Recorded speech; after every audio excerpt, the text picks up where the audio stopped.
Assalamualaikum warahmatullahi wabarakatuh. Alhamdulillahi rabbil alamin. Wabihi nasta'inu ala umurid dunya waddin. Assalatu wassalamu ala ashrafil anbiya'i wal mursalin, Sayyidina wa maulana Muhammadin wa ala alihi wa sahbihi ajma'in. Amma ba'du. Faya ayuhal hadirun, faya ayuhan netizen, teman-teman semua yang saya hormati, yang saya muliakan. Dalam konten ini saya akan memberikan reaction saya atau pendapat tentang hal-hal yang disampaikan oleh Buya Qurtubi dalam sebuah ceramah yang belum lama diupload dan belum lama juga saya reaction dalam sebuah live.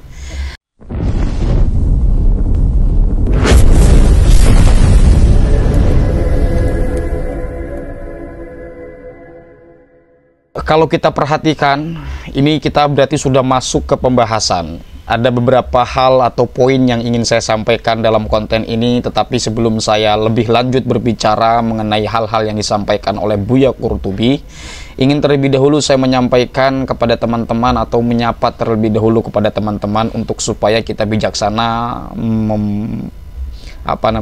menyikapi persoalan, termasuk persoalan yang disampaikan oleh Buya Qurtubi. Yaitu ketika Buya Qurtubi yang pertama bercerita tentang tahun 2016, seorang ketua apa aku nggak ngerti di Kecamatan Gresik kalau tidak salah, kemudian datang ke rumah beliau dan hal-hal lain lah nanti itu.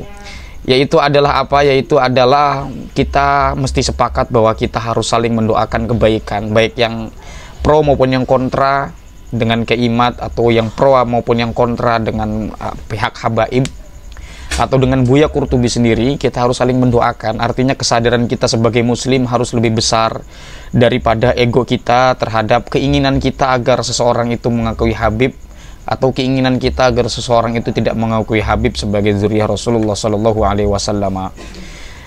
Karena ini sangat penting ya, kesadaran kita sebagai muslim itu membuat kita dewasa. Artinya kalaupun orang itu mengatakan Habib bukan zuriat Rasul atas dasar keilmuan, itu bukan menjadi persoalan. Karena Habib itu bukan persoalan usuliyah ya. Jadi tidak perlulah kita kemudian harus bertengkar secara berlebih dalam tanda petik untuk hal-hal yang demikian ini, hal yang memang sifatnya adalah furu'iyah. Karena ianya tidak termasuk dalam rukun keimanan, ya. Kalau Anda kemudian menyalahkan saya dan mengatakan itu sebagai hal yang memang masuk dalam usuluddin atau usuliyah, ya silahkan. Berikan argumen Anda, ya. Itu ya. Kita harus saling mendoakan kebaikan antara satu dengan yang lain kelompok, kalaupun itu kita maknai sebagai kelompok. Tapi saya pikir tidak ya, semuanya ini sama, kita ini muslim. Adapun perbedaan-perbedaan di antara kita mungkin dari kalangan Nahdliyin, kalangan Muhammadiyah, kemudian kalangan-kalangan yang lain yang ada di Indonesia ini, kita ini beragam, tetapi kita harus saling menghormati lawang sama sorry, ada noise. Sama yang bukan agama Islam saja kita dianjurkan untuk bertoleransi, apatah lagi ini hanya perbedaan pendapat terhadap satu klan tertentu, apakah dia keturunan Rasul atau bukan. Walaupun pada akhirnya banyak hal ya yang dibahas, bukan hanya sekadar dari perspektif nasab saja, tetapi banyak hal juga di sana. Kemudian kalau kita perhatikan ada misalnya dari sisi ajaran atau dari oknum-oknum itu ketika berceramah, apa yang disampaikan itu kemudian kontroversi di tengah masyarakat kan. Akhirnya kan banyak hal. Kemudian soal konten-konten yang menampilkan kuburan-kuburan palsu dibongkar dan semacamnya, itu kan akhirnya banyak dari pertama pengakuan atau anggapan sebagian masyarakat bahwa Habaib adalah zuriat Rasul, kemudian ini kok malah kemana-mana ya diskursus di tengah jagat media publik ini gitu loh. Terlepas daripada itu, kita balik lagi ke persoalan Buya Qurtubi ya. Dalam hal ini saya pikir Buya Qurtubi ketika bercerita tentang pimpinan Kresek ya, aku nggak ngerti pimpinan apa, datang ke Kresek untuk meminta restu bupati tahun 2016 itu, kalau yang dimaksud adalah Kiai Imaduddin, saya pikir ini adalah argumentum ad hominem, menyerang pribadi. Kenapa? Karena pertama, orang mau nyalon jadi bupati, orang mau nyalon jadi RW, jadi RT, jadi presiden, itu adalah sebuah keputusan sikap atau pilihan sikap yang harus diapresiasi. Yang harus diapresiasi, kenapa? Karena dia merasa dirinya perlu atau merasa terpanggil untuk menjadi pemimpin. Husnudzonnya kan begitu. Kalau kita memang dasarnya ini diajarkan untuk husnudzon, ya, selain daripada kita harus husnudzon katanya kepada para ulama, husnudzon kepada pengakuan orang yang mengaku keturunan Rasul. Ketika ada orang yang menginginkan untuk jadi pemimpin, entah pemimpin RT, pemimpin rumah tangga, pemimpin apapun, kita husnudzoni terlebih dahulu. Ya. Jadi Buya Qurtubi dalam hal ini saya pikir tidak bijaksana ketika menyampaikan hal tersebut dan dengan momen yang seperti itu dalam keadaan seperti ini. Seperti apa ya? Seperti di tengah diskursus nasab ini, gitu ya. Kemudian menyebut Kiai Imad sebagai Al-Kaburi. Tapi ada hal-hal yang saya apresiasi kepada Buya Qurtubi, tapi itu nanti. Ini pertama hal-hal yang saya tidak sepakati kepada Buya Qurtubi itu saja terlebih dahulu ya. Yaitu ketika bercerita tentang Kiai Imad, atau yang dimaksud jika oleh Buya Qurtubi adalah Kiai Imad dalam ceramah itu, yang kemudian nyalon bupati adalah benar Kiai Imad, maka bercerita seperti itu Buya Qurtubi dalam hal ini tidak bijaksana. Itu ya. Kenapa? Karena seseorang siapapun itu berhak untuk kemudian menentukan sikap atau memilih sikap untuk menjadi pemimpin, lalu meminta doa, berdiplomasi, ngobrol tentang bagaimana caranya menaikkan elektabilitas. Itu adalah hal yang saya pikir tidak perlu dibicarakan di ranah publik dengan keadaan seperti ini. Itu bukan aib sama sekali. Dan di sini saya tidak sekonyong-konyong membela Kiai Imad, loh kok saya enggak. Kenapa? Karena saya ingin fokusnya itu Buya Qurtubi ke persoalan nasab saja. Gitu loh. Karena justru saya kasihan kepada Buya Qurtubi. Kalau berbicaranya seperti itu, saya khawatir nanti ada netizen-netizen yang meninggalkan kesan buruk kepada beliau, kepada Buya Qurtubi ya. Itu ya. Jadi saya dalam hal ini berbicara dengan tidak mengurangi rasa hormat saya kepada beliau ya. Sebagai seorang yang ditokohkan di daerah Banten, di sebagian masyarakat Banten. Kemudian yang kedua yaitu ketika Buya Qurtubi menyebut Al-Kaburi ya. Seperti apa ya, bahkan menyebut Kiai Imad itu syakhsun anid, atau orang yang keras kepala, orang yang takabur, walaupun tidak disebutkan Kiai Imad secara langsung gitu ya.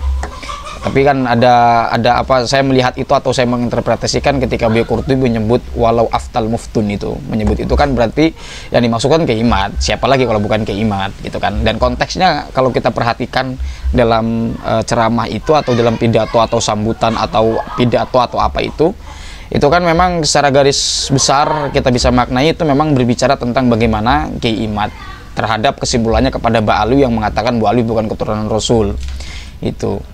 Nah, saya pikir tidak perlu seperti Buya Qurtubi ini kemudian mengatakan Kiai Imad sebagai Al-Kaburi itu ya. Nah, kemudian hal yang ingin saya bicarakan tentang Buya Qurtubi adalah tentang Ihyaul Mauta. Yang di situ Buya Qurtubi menulis tentang keabsahan nasab Mbak Alwi. Itu silakan, itu saya apresiasi. Karena bentuk buku apapun yang ditulisnya itu berupa pengetahuan, dan beliau bertanggung jawab atas argumentasi-argumentasi yang beliau tulis dalam buku tersebut atau dalam kitab tersebut. Gitu ya. Terlepas nanti Kiai Imad kemudian atau orang-orang yang pro Kiai Imad akan membantah itu perkara lain. Tetapi saya selalu apresiasi ketika dari pihak manapun membantah dengan argumentasi, bukan dengan sentimen itu. Karena itu secara tidak langsung membuat kita terbiasa dengan tradisi membaca. Nah, itu sudah bagus. Apa menyodorkan buku, tinggal yang Al-Kaburi kemudian menceritakan hal-hal yang tidak pantas, itulah saya pikir itu harus dikurangi, tidak perlu ya yang menyebut Al-Kaburi lah, soal cerita bupati dan semacamnya itu saya pikir itu tidak perlu disampaikan kepada publik.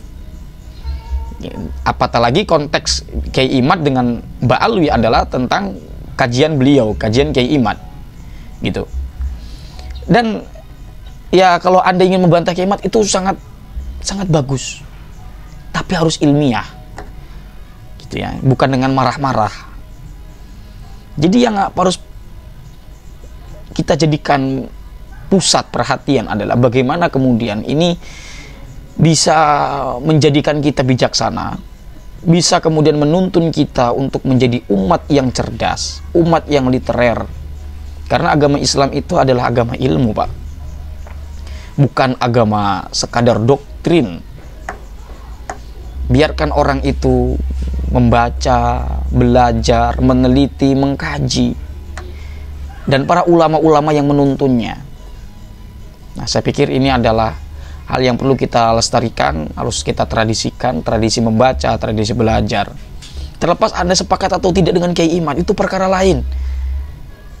Anda ini teman-teman semua yang nyimak ini, itu perkara lain. Tapi coba kita bijaksana, tidak menyepakati Kiai Iman itu dengan argumentasi, atau memilih pendapat yang memang bisa dipertanggungjawabkan. Gitu ya. Saya pikir barangkali ini cukup. Selebihnya ya saya tetap apresiasi Buya Qurtubi ketika mendoakan kebaikan untuk kita supaya menjadi tawadhu dan semacamnya itu. Walaupun di situ ada permintaan doa tentang hidayah, saya pikir itu untuk semuanya lah. Kita tidak perlu mengklaim diri kita yang paling benar. Saya teringat ungkapan Ibnu Sina ya, ketika beliau mengatakan kita diuji dengan sekelompok orang yang berkeyakinan atau yang menekatkan atau yang beranggapan atau yang mengira bahwa hidayah Tuhan tidak turun kepada selain mereka. Jadi ini kita refleksi benar yang disampaikan Pak Guru Gembul ketika di Rabithah Alawiyah, yaitu penting bagi kita untuk melakukan apa? Melakukan introspeksi diri. Jadi introspeksi diri dari satu pihak dengan pihak yang lain. Justru saya ingin bertanya, urgensi Habib diakui sebagai keturunan Rasul itu apa? Kalau memang tidak diakui sebagai keturunan Rasul, emang ngaruhnya apa? Atau kalau orangnya alim, ini misal ya, saya tidak mengatakan apakah Ba'alwi keturunan Rasul atau bukan, tidak ya. Tapi coba kita di sini, saya ajak berpikir. Keturunan Ba'alwi tidak diakui sebagai keturunan Rasul pun, kalau dia bisa mencerminkan akhlak yang baik, bisa kemudian memberikan pengetahuan yang berpengaruh baik kepada umat, pasti dihormati siapapun. Tapi sebaliknya, mau dari keturunan manapun, mau keturunan Rasul pun, bahkan kita katakan lah, ini terlepas dari Ba'alwi, ada keturunan Rasul yang asli, kalau dia berbuat salah ya dosa tetap. Ya, sebagaimana yang dituliskan dalam kitab tafsir Fakhruddin Ar-Razi. Jadi ada keturunan Rasul yang memang yang fasik, bertemu dengan mantan budak keturunan kafir yang soleh, alim, taqaddama bil ilmi wal amali. Ya. Walakin ya wihas syarifu bayattu qalbi wasawat tabatinaka. Gitu. Dari surah diberi nasihat, diberi pelajaran gitu. Sehingga orang lain itu mengira dia yang keturunan kafir ini sebagai keturunan Rasul, dan sebaliknya keturunan Rasul yang akhlaknya fasik, perilakunya fasik, dianggap oleh masyarakat sebagai keturunan mereka, orang-orang kafir. Kakeknya si mantan budak ini malah.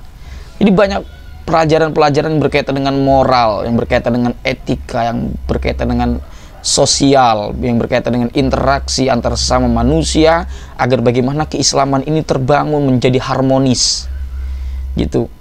Saya pikir itu teman-teman yang bisa saya sampaikan. Kalaupun saya mengatakan hal-hal yang kurang tepat atau keliru atau salah atau tidak enak didengar, silahkan letakkan kolom komentar untuk memberikan revisi, pelurusan, dibimbinglah saya yang masih muda ini kepada atau oleh teman-teman semua yang merasa lebih tahu, ya saya selalu terbuka untuk menerima apapun itu yang keluar dari teman-teman. Maksudnya adalah ucapan-ucapan yang barangkali teman-teman ingin katakan tentang saya di kolom komentar, silakan. Kita belajar bareng-bareng yuk, dewasa bareng-bareng untuk menjadi umat Rasulullah Shallallahu Alaihi Wasallam yang membuat kemudian Rasulullah bangga dengan umatnya, yaitu kita semua. Amin Allahumma amin. Salam cinta damai untuk semuanya. Saya aturkan permintaan maaf sekali lagi jika ada kata-kata saya yang keliru. Hadanallahu wa iyyakum ajma'in, wallahu huwal muwaffiq ila aqwamit thoriqin. NKRI harga mati. Wassalamualaikum warahmatullahi wabarakatuh.